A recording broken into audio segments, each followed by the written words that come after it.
Ever since the release of patch 1.6, I've seen so much more love for Cyberpunk 2077. And it's a great feeling, especially for someone that's been so moved by this game.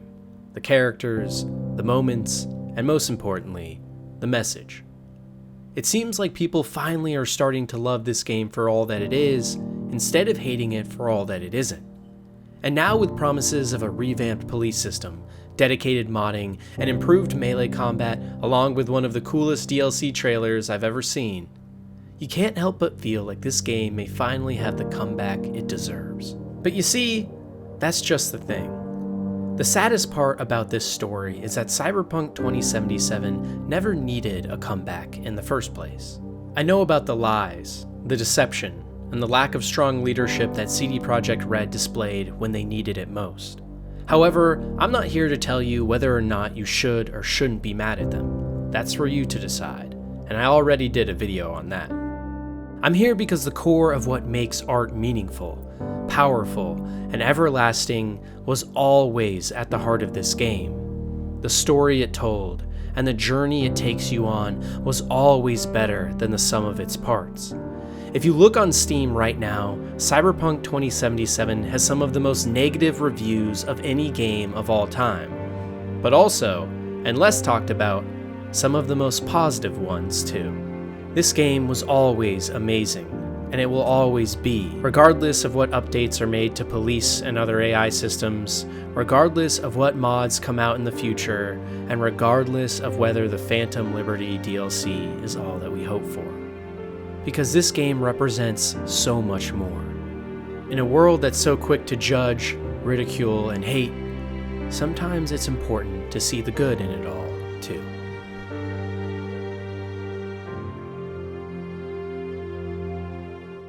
There's a moment in one of the side stories where you travel back to a place where Johnny's body was buried, the oil fields outside the city. And it's just one of so many moments in this game that elevate it above anything else I've played. Seeing a man who killed and hurt those around him in the pursuit of greatness coming to the realization that no one cares anymore, that even with all his fame, fortune, and glory, no one came to his gravesite to mourn him upon his death. Early on in the story, you play as Johnny Silverhand in these badass moments of shooting, sex, and rock and roll. And that's what I think most of the detesters of this game took away from it. A fun but flawed experience that was a spectacle with nothing much underneath. But you see, it's the exact opposite. Only by playing through the entire hours-long side quests that span the whole game, and only by truly investing in these characters do those final payoffs like Johnny's do so well. Most people I thought were my friends. They couldn't even stand to be in the same room with me. You're fucking closest to me by a long shot. There, 24/7. It seems like everyone online likes to talk about how Red Dead Redemption 2 has better AI, how Grand Theft Auto has better police chases, how other games have better combat or deeper RPG systems. The soul of Cyberpunk was never that though. It was a journey into our souls, asking us some of the most important questions we'll ever face in our life. Not those standard ethereal ones about the meaning of life, religion, and our place in the universe, but the ones that really matter. Why do we want the money, the fame, the admiration? And why aren't we more focused on the things that actually matter? You know, when I finished Prey, I was in awe of how much I loved that game. And when I finished the original Mass Effect trilogy, I was sad that the journey was finally over, after being such a huge part of my life for almost half a decade. But when I finished Cyberpunk 2077, I truly had changed. A game about becoming the best in all of Night City and sacrificing everything and everyone around you to do so. That somehow ended up teaching us the most important lesson of all. That none of that matters in comparison to the ones we love, family, friends, and those we hold close. So many people will never give Cyberpunk 2077 a chance because of what others online told them to believe, and many others won't like the game for a variety of reasons. But I promise you, there's a reason that so many people love this game too. If you put in the time and play all of the main and side quests, and truly explore and ask questions of these characters you meet, you will be met with some of the best and most impactful emotional beats I've ever felt in a video game, like Panam making a toast to Jackie, or Judy opening up about her horrific past, slowly unraveling the soul behind a ruthless terrorist psyche, or listening to Carrie play his new song on a boat as you slowly drift through the waves. It's these slower and more poignant capstones in Cyberpunk that make the game so special, not the graphics, spectacle, or propensity of bugs. This game was dragged through the mud, and in a lot of ways I get it. It was well deserved and taught an important lesson to the entire industry. But because of the rampant hate, so many people can't look past their preconceived notions and appreciate what the game has always done well. And it's tough too, because in my opinion, I love this game. I think the story and meaning behind it is magical. I love the gameplay, how you can sneak, hack, or slow motion shotgun and katana people's heads apart into a bloody mess. I love the amazing world and architecture, and I just love more than anything how it made me feel, and how it made me reconsider my own life. How it teaches us to focus on the important things in our life, by showing us firsthand how it would feel if we did or didn't. Like watching Johnny at the oil fields realize all the mistakes he made in treating others badly.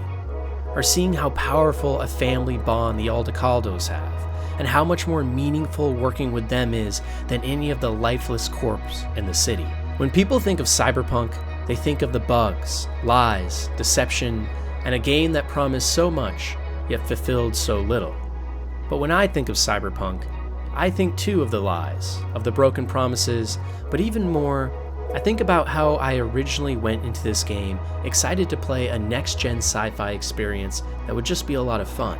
But I came out on the other end genuinely affected by these characters, their stories, watching Judy cry about losing everyone she loved, watching Johnny become a man of character after finally finding his first real friend, V. And I realized that this game is so much more than the sum of its parts. If all you want to do is play a fun RPG or shooter, there's other games out there that focus more on this and are better. If you're expecting a GTA clone, wait for the next installment in the series instead. But if you want something more meaningful, more powerful, and more everlasting than any of that bullshit, ignore the hate you've seen for this game. Because I truly believe Cyberpunk perfectly tells the most important story and lesson we can all learn. You know, there's an ending to this game that most people haven't seen, where V can decide rather than to storm the gates of Arasaka with friends, family, or alone, rather, V can decide to end it all right there. And if you choose this ending, the game doesn't back down. It ends, just like it says, right there, without any epilogue to be seen whatsoever. But what you do get is those little video messages at the end. And one by one, piece by piece, each and every character who you have grown to love, or who has grown to love you, cries, screams, and detests you in a passionate rage. Seeing the true emotional costs that we can have on others, seeing how important you are to everyone around you, and realizing that none of those cool missions about making money and becoming famous ever fucking mattered in the end. Because in the end, all you have, in every ending of Cyberpunk, is the people you held closest.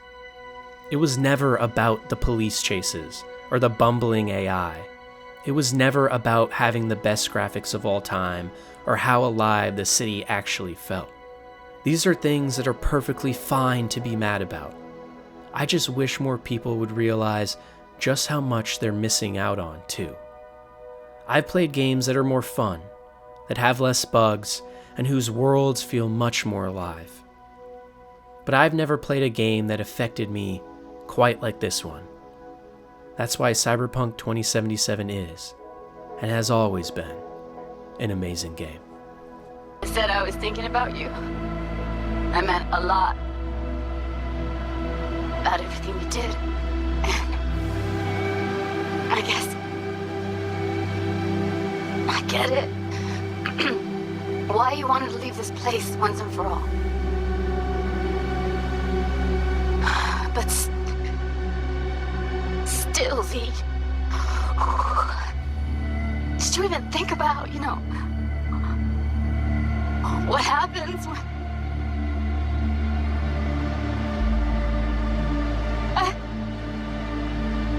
Shit, I can't do this.